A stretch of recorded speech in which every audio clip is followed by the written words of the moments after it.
Les decía entonces que el capitalismo en su modalidad neoliberal, con su lógica de explotación y de extracción de la máxima ganancia posible, impone una relación con objetos. Intenta expulsar y acallar la singularidad, la diferencia, lo único, lo incambiable, generando entonces un empobrecimiento del lazo social, necesariamente. Entonces ahí tengo una producción de subjetividad. Entonces ahí no es lo mismo, y hay que diferenciar, pero para poder articular sujeto y subjetividad.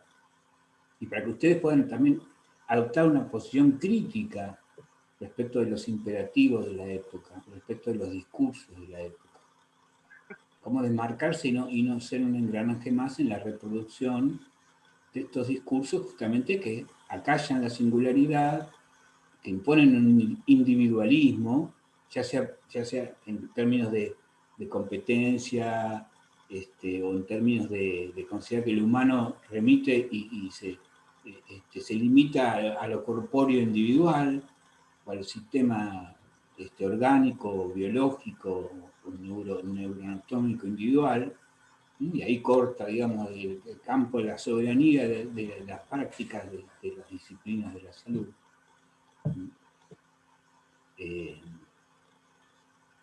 Precisamente ese es el propósito de un concepto de síntoma en sentido más radical, y la importancia de diferenciar, insisto, estas dos categorías, estos dos conceptos de sujeto y de subjetividad.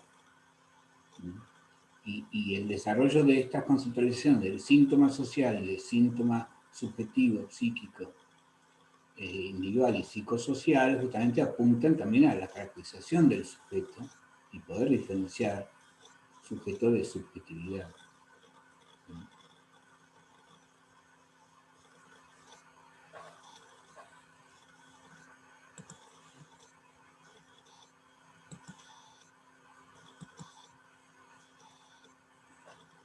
O sea, hay algo que no funciona, hay un conflicto inherente, este concepto radical de síntoma y su condición de símbolo, que hay que descifrar, que hay que indagar. Conflicto estructural. Algo no funciona. La funcionalidad es puesta en cuestión. Entonces, pero a la vez es importante diferenciar que tiene que ver con subjetividad y sujeto, las manifestaciones epocales del malestar. El pretender ser empresario de uno mismo es una forma de explotación, de autoexplotación, de autoesclavización. Estamos esclavizados o autoesclavizados. Entonces puede ser explotación de un otro, un tercero, o autoexplotación, y de sumisión, quizás ya no a un otro externo o a una otra externa, sino una sumisión a esa instancia psíquica, a ese otro que tenemos adentro, a ese otro que habita dentro nuestro, que en la terminología psicoanalítica se llama super yo, que impone, obliga ser competitivo, medir lo que hacemos en términos de la productividad, en términos de ganancia o pérdida, en términos de balance contable.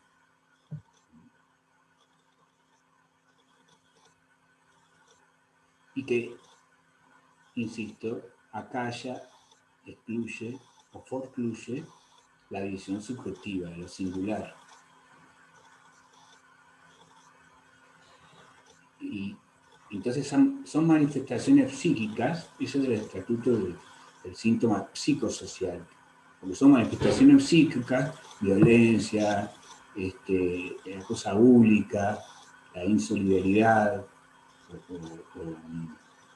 la violencia hacia otro, denigrar al otro, que son manifestaciones psíquicas, pero cuya génesis no hay que buscarla en forma reduccionista en las vicisitudes de la infancia individual, sino como modos de dominio exitoso de discursos dominantes.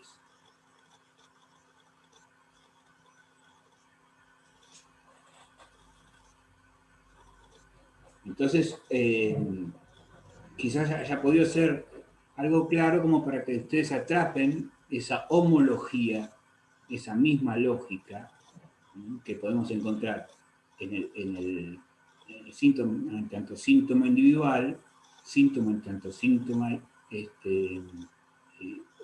social y objetivo, o subjetivo, individual y psíquico, o finalmente psicosocial. El síntoma psicosocial articula la dimensión objetiva con la dimensión subjetiva, sin reduccionismos. Todo esto para que, bueno, con el aspirar a que ustedes puedan pensar y operar en el campo de la fonoaudiología, en el abordaje de síntomas fonoaudiológicos. Con esta apertura, con esta mirada de la complejidad, con esta advertencia de los reduccionismos naturalizados, con esta advertencia de la reproducción de una concepción positivista o neopositivista que lee en términos de patología individual, desvío respecto de normas o patrones, desarrollando entonces una mirada de especialista de alguna manera tecnocrático, o sea, atado a las mediciones, a las audiometrías, a la comparación entre los parámetros normales y las manifestaciones individuales. Entonces, en ese sentido, en la articulación de estos sentidos, es que aspiramos que ustedes aborden, como ejemplo, una problemática fonoaudiológica y puedan contrastar, contrastar, sí, digo, una concepción de abordaje reduccionista o una concepción y abordaje de la complejidad dialéctico, que articula lo individual con lo social, lo real y lo pensado, lo orgánico con lo psíquico, con lo familiar, lo comunal, lo cultural, lo étnico, la cuestión de los derechos, la cuestión de lo económico.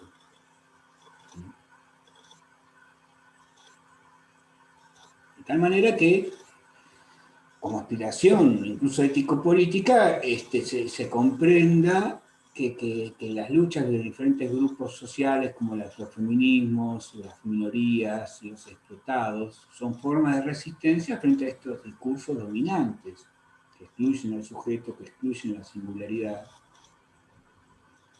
Entonces, en ese sentido, hay un compromiso del futuro fonoaudiólogo o fonoaudióloga, no por fuera de su campo, sino en la articulación de su campo de saber específico con las otras dimensiones operantes en la causación del síntoma fonoaudiológico, en la génesis del síntoma fonoaudiológico.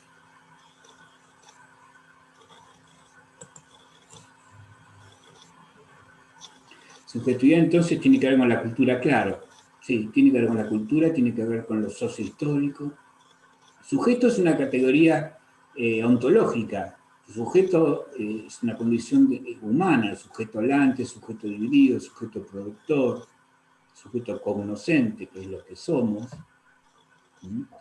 Son condiciones invariantes, estructurales y funcionales del humano. Así donde haya habido algo, haya haber humanidad, algo del orden del humano, vamos a encontrar un sujeto hablante, un sujeto dividido, un sujeto productor, pero bajo condiciones epocales, bajo condiciones sociohistóricas, produciendo una subjetividad que, a riesgo de incurrir en reduccionismo, pero para ser didáctico, puede ser una subjetividad que que contribuya a la reproducción de un orden desigual, injusto, explotador, insolidario, competitivo, individualista, o una subjetividad que aspira a la emancipación, a la realización de derechos, transformadora,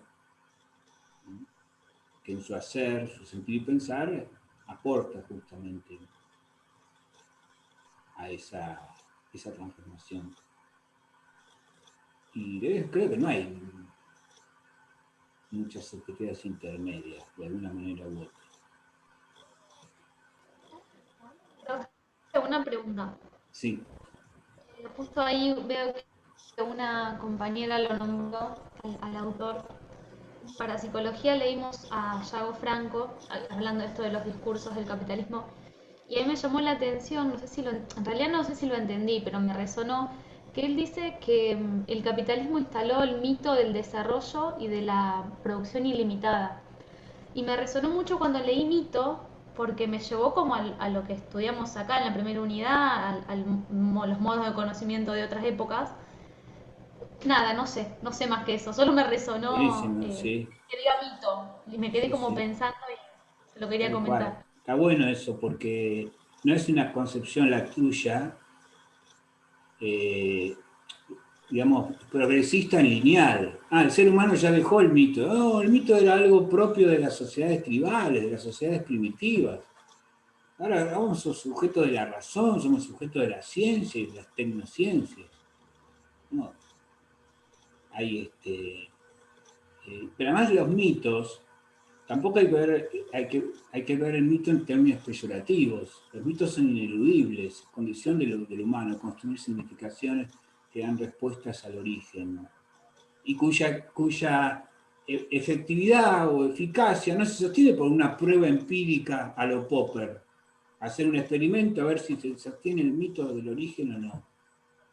Los grupos, los agrupamientos, los colectivos humanos que hacen al lazo social se construyen en base a mitos, ilusiones y utopías.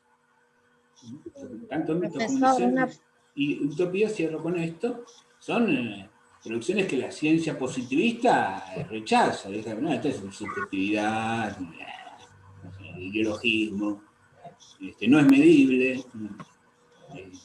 Y ahí por ahí puede entrar un poco lo de Diana Mafia, cuando habla un poco de eso, de la exclusión no solo de las feminidades, sino de las masculinidades alternizadas, no Exacto. sé, personas indígenas como con ciertos atributos o rasgos, no sé, no tan de la ideología dominante. Exactamente, no Pero bueno. universalizables, no equivalentes. ¿No? Hay todo un aplastamiento de lo que llaman la idiosincrasia de los pueblos y las etnias, lo peculiar de cada agrupamiento colectivo y lo singular de cada sujeto, aplastado, ninguneado u homogeneizado por la producción de objetos, de mercancías. Entonces sí hay un lazo social que se le puede llamar así, que pervive, que son los agrupamientos porque somos todos consumidores de tal objeto. Entonces hacemos grupo y nos conectamos en las redes. ¿Pero qué tenemos en común? Que somos consumidores de tal objeto, de tal marca. Entonces el objeto consumidor, pero a la vez consumido, empobrecido, hecho objeto. Toda subjetividad se desvanecerá en el aire. Me gusta esa frase, ese título. Claro, hay una apariencia de subjetividad de lo sólido, de la esencia del humano, que es justamente el libre mercado, el producir objetos, el ser racionalista, el calcular costos y beneficios. ¿Cuál es el costo y beneficio de relacionarme con vos? ¿Cuál es el costo y beneficio de tener esta pareja? ¿Cuál es el costo y beneficio de ir a jugar al fútbol? O jugar al truco con amigos. Pero hay una apariencia de solidez y de naturalidad que desde un espíritu crítico, de cierta perspectiva, se desvanece en el aire. Creo que una posibilidad de entender sería entender así ese título. Pero bueno, esto viene de una frase de Marx, lo que dice Marx, que todos los sólidos se desvanecen del aire. Eso tiene que ver con la crítica a la mercantilización, a la mercancía, que todo se vuelve mercancía. Si todo se vuelve mercancía, quiere decir que todo se vuelve valor de cambio, pura relación social, pura equivalencia medible en dinero. Entonces, todos los sólidos se desvanecen en el aire y pasa a ser una equivalencia monetaria. Los vínculos se desvanecen en el cálculo de ganancia, de dinero. El dinero es una relación social. La materialidad del dinero es una pura relación social, es una equivalencia. De ahí viene la expresión de Marx, que todos los sólidos se desvanecen en el aire. Y esta paráfrasis me gusta, que toda subjetividad se desvanecerá en el aire. Pero también hay que decir que sin subjetividad no se puede vivir. ¿Qué es subjetividad? Modos de hacer, de sentir y de pensar. Hay que, de alguna manera, transitar la división del sujeto. La otra pregunta es, ¿la división del sujeto entre qué componentes? La división de ser vivos, un cuerpo palpitante, con tendencia o impulsos a los que hay que dar cabida, cobijo, tramitación, pero la tramitación, el cobijo, la cabida es del orden de lo social. Si es del orden social, es del orden del lenguaje. Esos son los dos componentes. Lo que es del orden de lo social, que es lenguaje, que es significación y sentido, y lo que es del orden de lo real individual, del cuerpo, del orgánico, de la vida, la masa palpitante ahí que somos, en tanto seres vivos, pero cuya condición de vida hay que producirla y reproducirla de un modo específicamente humano.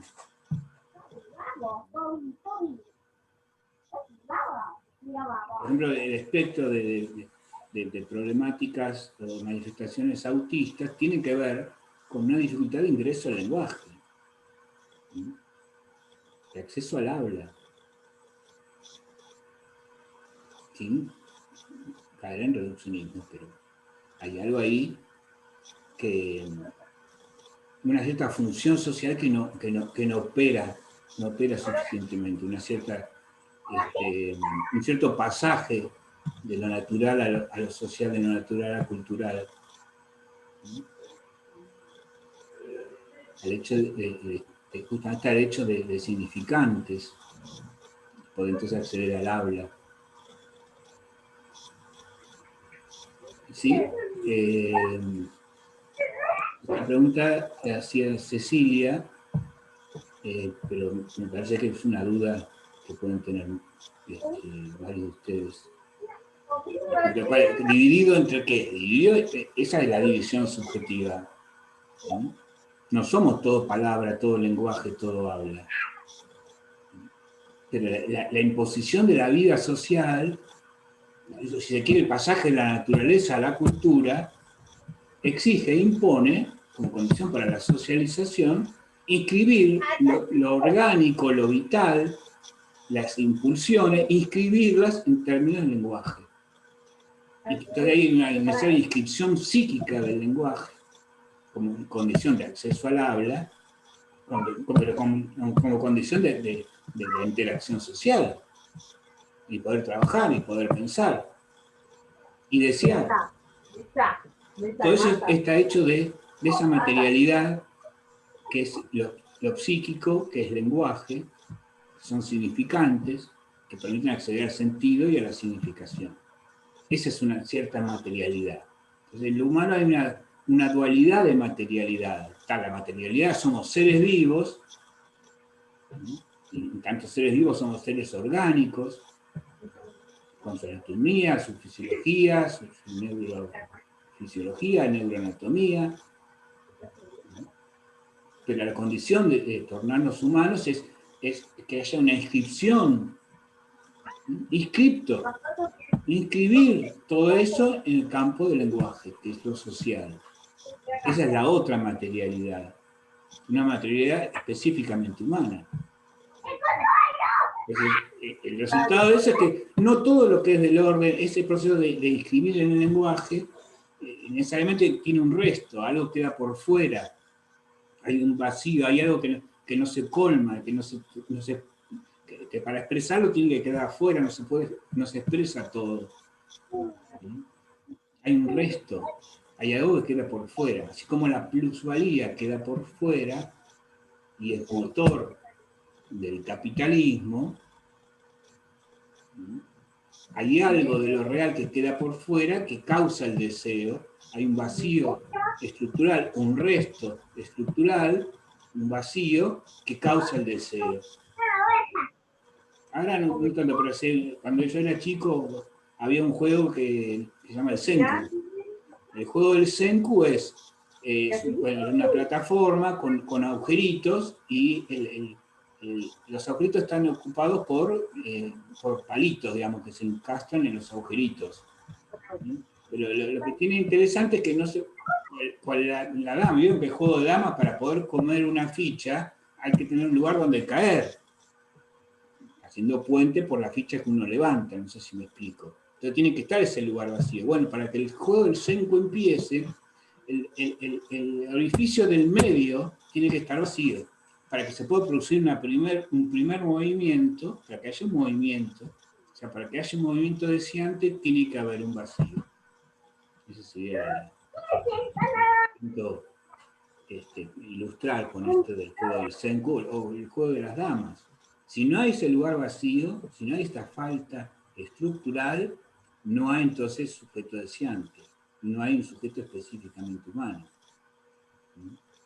Ahora no quiere decir que no haya nada que hacer, que listo, está condenado, no. Hay que ahí intervenir, ver modos de práctica, convocar a todos los actores involucrados, ya sea la problemática autista o esquizofrénica o malformaciones anatomofisiológicas o neuroanatómicas. Implica convocar no solamente los aparatos de medición, sino a todos los sujetos involucrados en la vida cotidiana de esos sujetos, en la convivencia, en relación al acceso a medios de vida, en relación al acceso al trabajo, como modos de cuidados, que son responsabilidad social, cuidados particulares.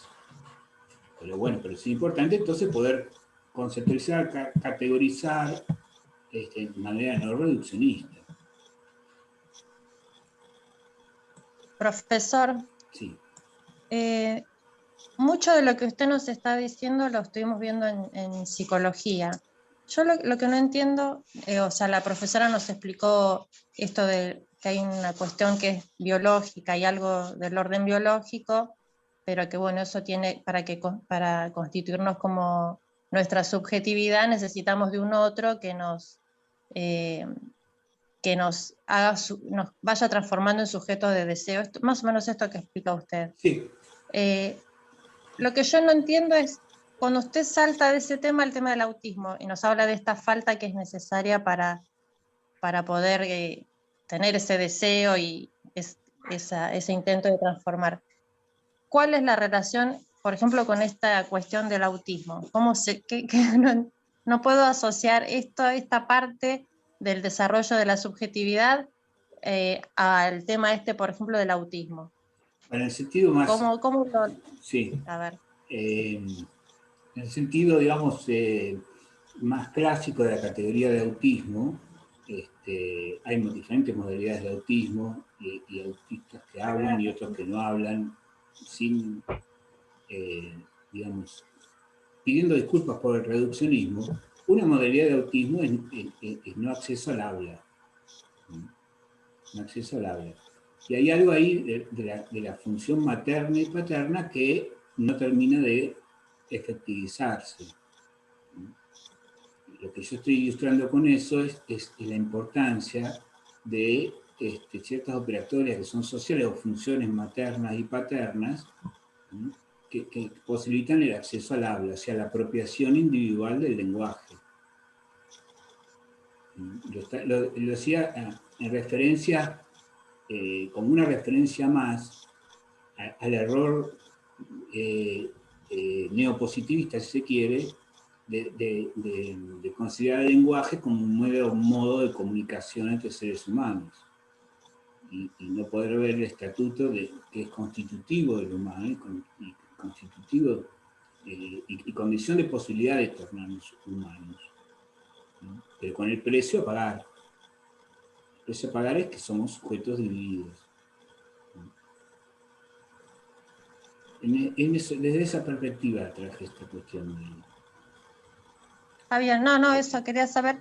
Nosotros vimos en ontología un autor que se llama Tomasello, que él decía que los chicos autistas no veían en el otro como un semejante, y que no había cuestiones orgánicas, sino más bien, no sé si llamarlas psíquicas, no Sí, sé sí, cómo sí, serían. sí, es un Pero, debate actual, digamos.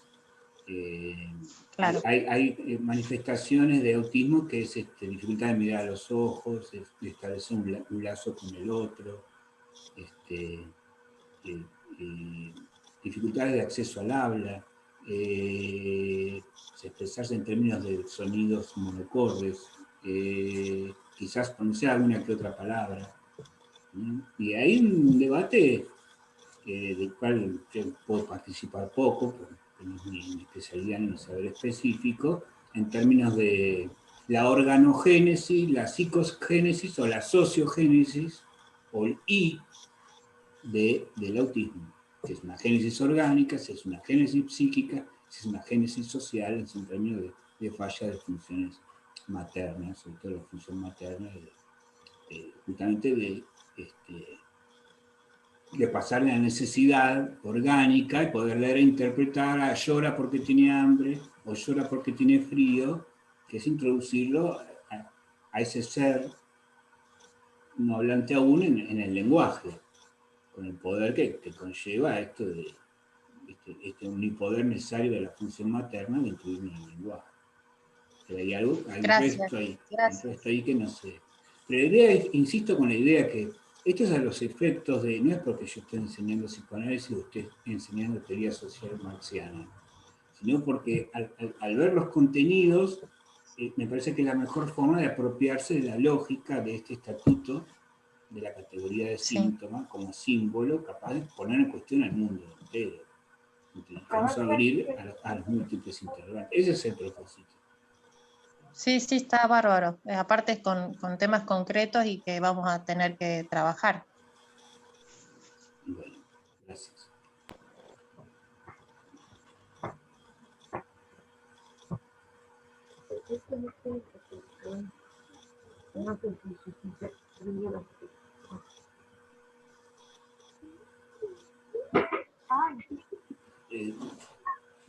Puedo anticipar algunas cuestiones importantes de la unidad 4, pero ¿qué hacen esta cuestión? Que tiene que ver con el concepto de poder articular la cuestión de la salud, enfermedad, lo que anda bien, lo que anda mal, respecto al proceso de salud, ¿sí?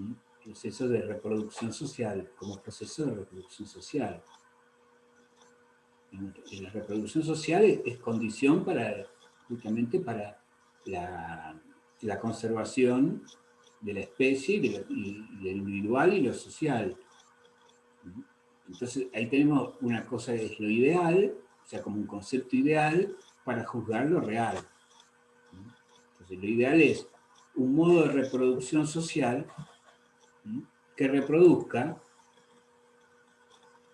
las dimensiones, todas las dimensiones que conciernen la reproducción humana, que es la reproducción orgánica, como totalidad hecha de partes, como como un organismo hecho de órganos, con diferentes funciones, incluso necesaria interdependencia entre el todo y las partes. Repito, en este plan, la dimensión de ser vivos que somos, ¿no? Como la totalidad es el organismo, las partes son los órganos. Entonces, insisto, de una perspectiva ideal, para poder juzgar lo real, debiera darse una reproducción que conserve tanto el todo como las partes, tanto el órgano, los órganos como el organismo. Precisamente una forma de pensar el cáncer es una reproducción ilimitada de una parte que termina matando el todo. pero también somos sujetos psíquicos, y la condición, digamos, también para instalarse y habitar el cuerpo que somos, son condiciones psíquicas y sociales. Entonces hay otra dimensión ahí que es psíquica, que tiene que ver con la reproducción de los vínculos y las relaciones que hacen a este proceso de subjetivación, de constitución subjetiva, donde está la función materna, la función paterna, que no hace falta que lo ocupe las cumple una mujer o un hombre, eso no tiene nada que ver, se trata de funciones, que a efectos de abreviación, pero sin desconocer los reduccionismos de género, podemos denominar función materna y función paterna. También entonces es muy importante, desde lo ideal, es importante que se reproduzca y que se conserve el todo y las partes, el todo familiar y cada uno de los componentes de la familia, no que para preservar la familia haya que acallar una violación porque queda mal la familia ante la mirada social. Entonces, sí, está bien, hijita o hijito, es tremendo lo que te pasó, pero esto no se puede saber porque por dar un ejemplo, de que entonces en esta segunda dimensión que estoy presentando, en la reproducción psíquica y familiar, también lo deseable y lo ideal es que se conserve tanto el todo y las partes.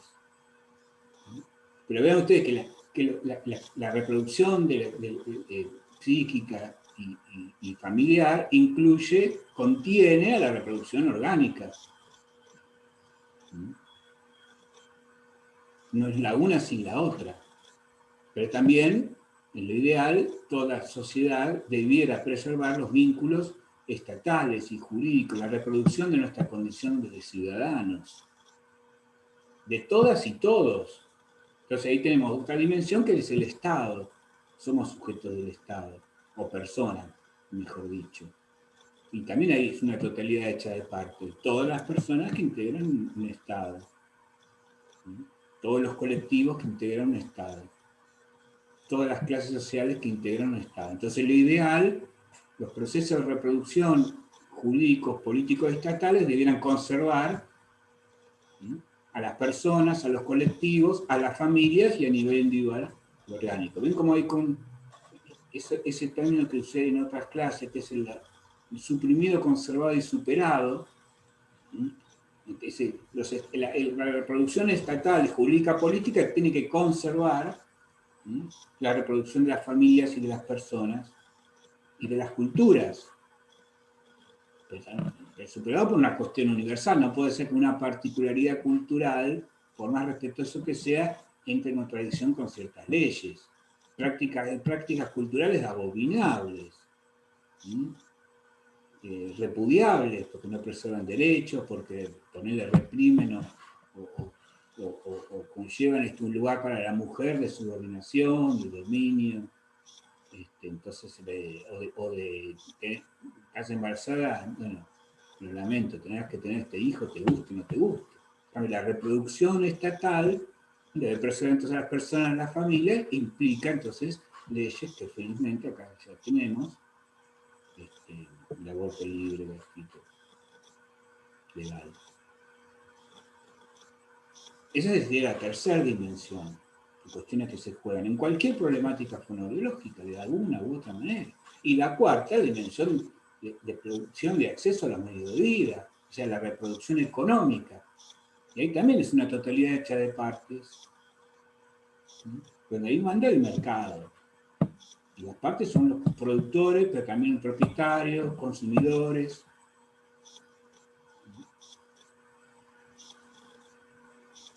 Entonces, este concepto complejo de reproducción social implica la interdependencia de dimensiones constitutivas del humano, justamente para evitar los reduccionismos, pero no solamente anatomistas o organicistas, sino psicologistas, que podrían ser, o sociologistas, o reduccionismo economicista, que todo el problema es el problema de dinero, o de clases sociales, invisibilizando formas de opresión o de sumisión, que escapan a la lógica de las clases sociales. Esa es la idea, ¿no? Evitar todo tipo de reduccionismo y poder organizar las diferentes dimensiones inherentes a las problemáticas fonoaudiológicas conforme a el estado de las condiciones concretas para ahí, en esa familia, en esa persona, en ese barrio. Las condiciones concretas para garantizar una reproducción que conserve el todo y que conserve las partes. Recuerden que la otra vez hice una breve referencia a que hay parejas y parejas. Todo bien, el amor, pero hay modos de preservar una pareja. Si uno quiere preservar una pareja, algo de la propia autonomía individual hay que ceder. Hay cosas que uno hace cuando está soltero, no está en pareja. Y hay que renunciar a ciertas actividades, si uno quiere preservar, o debiera ser así, por lo menos desde cierta perspectiva. No estoy hablando del poliamor, sino de todo lo contrario. Entonces, preservar esa totalidad hecha de partes, o sea, la reproducción de esa totalidad hecha de partes implica resignar cierta autonomía relativa en pos de habitar un núcleo, un vínculo más rico, capaz de proliferar, no solamente como reproducción y tener hijitos, sino para acceder a otras cuestiones que por ejemplo, poder articular mi soledad con la de ella y no vivirlo de manera aislada, de manera fóbica. No estoy haciendo una apología de la pareja, que hay que vivir solo, que vivir solo. Simplemente estoy ilustrando este carácter, digamos, de totalidades hechas de partes como criterio ideal para jugar lo real, en tanto se conserva el todo, pero también se conservan las partes. Sucede en este mundo gobernado por el imperio de mercado y procesos neoliberales que hay partes privilegiadas en la reproducción. Y hay partes ninguneadas, partes excluidas. Esta es la idea de que, bueno, con más tiempos lo hubiéramos presentado flasheándonos, pero bueno, este es el tiempo disponible, preferimos hacer más hincapié en la complejidad y cuestiones que hemos visto en esta unidad y no saltar directamente a la unidad 4. Pero me parece que están dadas ciertas condiciones para que ustedes puedan ilustrar y hacer un primer ejercicio de identificar una problemática fonoaudiológica y ver de qué modo se evitan y se superan los reduccionismos y cómo se juzga lo real, lo concreto, a la luz de lo ideal, a la luz de lo deseable, que es preservar el todo de las partes en sus dimensiones orgánicas y anatómicas, pero también en su dimensión psíquica, familiar, social, comunitaria, de realización ciudadana y de derechos, y de acceso a los medios de vida.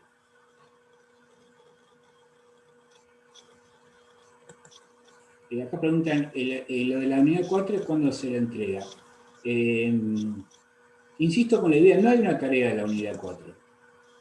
A diferencia de la unidad 1 que tuvo tareas de la unidad 1, la unidad 2 que tuvo tareas de la unidad 2 y tareas de la unidad 3, la cuarta tarea es el trabajo integrador final. Y bueno, hablando de final, tenemos menos de 2 minutos, así que finalizamos este y nos vemos, ¿vale?